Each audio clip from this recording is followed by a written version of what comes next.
We're 12 miles from Lake Michigan. We're probably about 75% forested.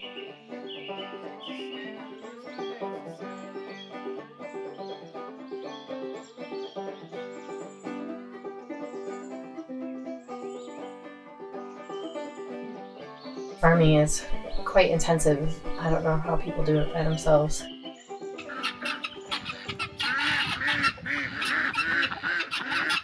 I think we came out here and found that we were kind of had all this space and not a lot of people around, so we thought to ourselves, how can we build community out here? We found Woofing Warm Showers, which is a website for people who are through cycling across the United States. We had quite a fair amount of people coming through. Our hospitality vision changed from like just having woofers and temporary guests to let's see how many tiny structures we can have on our property, and we can incorporate the farm experience and the goats in with people who want to stay here. When I think about it, sometimes hospitality and farming, they sometimes collide in a way where I think about the fact that there's a giant pile of manure on our driveway. People first are wowed by the beautiful property, but then you see like the realities of farming. Tractor noises, chainsaws, pounding. You will hear coyotes. You hear the dogs barking at night. The wilderness past our 40 acres. The coyotes are good, just not with our animals. The goats weren't originally part of the plan. Troy really honed in on raising goats, which is a passion that he has. Kiko means meat in Maori. We raise Kikos specifically because of their parasite resistance. They're one of the newest breeds to North America. Goats are a desert animal, and taking goats from a wet climate means that they've been able to acclimate to wet parasites. I didn't know anything about goats. And I didn't realize how much they were going to eat the things I just planted. These goats are in my garden again.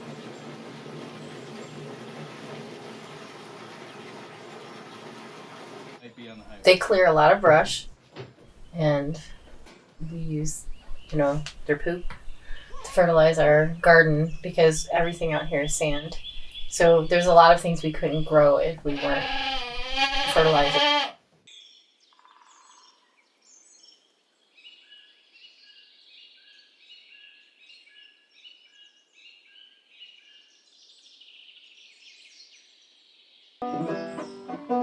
We've been selling goats for the last 3 years, especially even trading.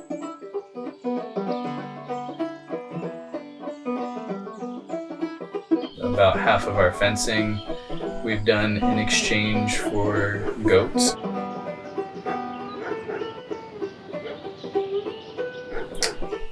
And we have traded work for lumber and for firewood.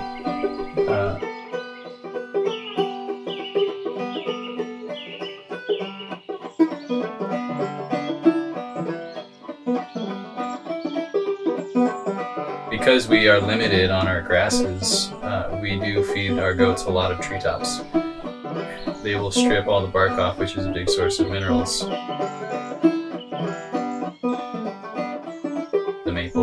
has a lot of sugar in it, and the pines have a lot of vitamin C.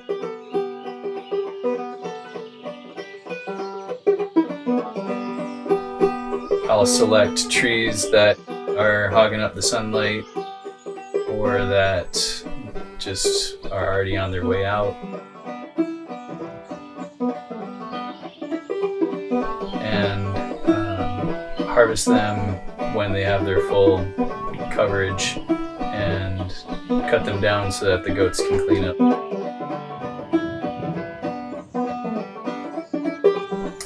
We have currently a generator house that I store my corn in for my goats, built with wood from this property. And the barn for the goats is also, and then we have a woodshed.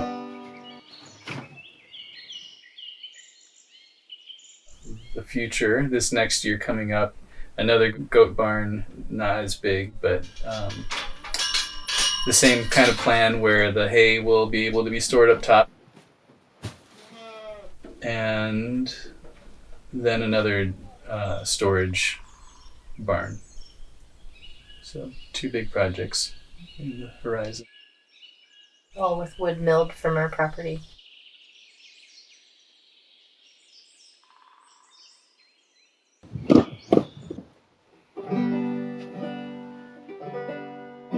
Troy also plays music and has a recording studio here.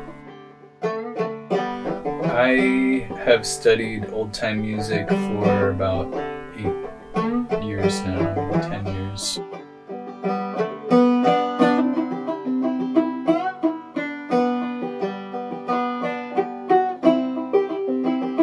That's the kind of community that we're trying to bring together simultaneously to having the hospitality and the farming. It just adds a certain life to the people and this place.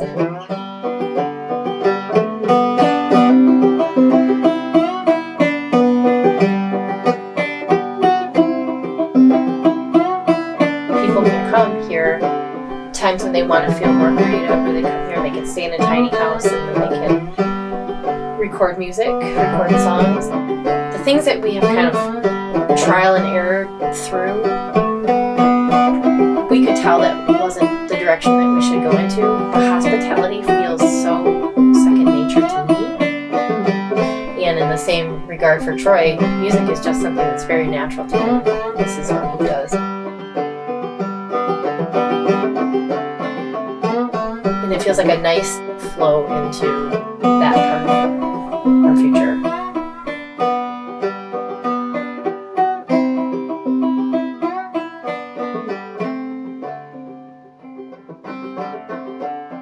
Our cars before ran on straight vegetable oil, so you have to have another filtering system and an extra tank. It's harder to run on that in the winter. It was messy. I mean, filtering vegetable oil is probably one of the messiest things I can think to do with my time. I can't remember what I did. This was so long ago. The setup we have now is bringing waste oil to a biodiesel facility, and they then give us what it's worth in biodiesel.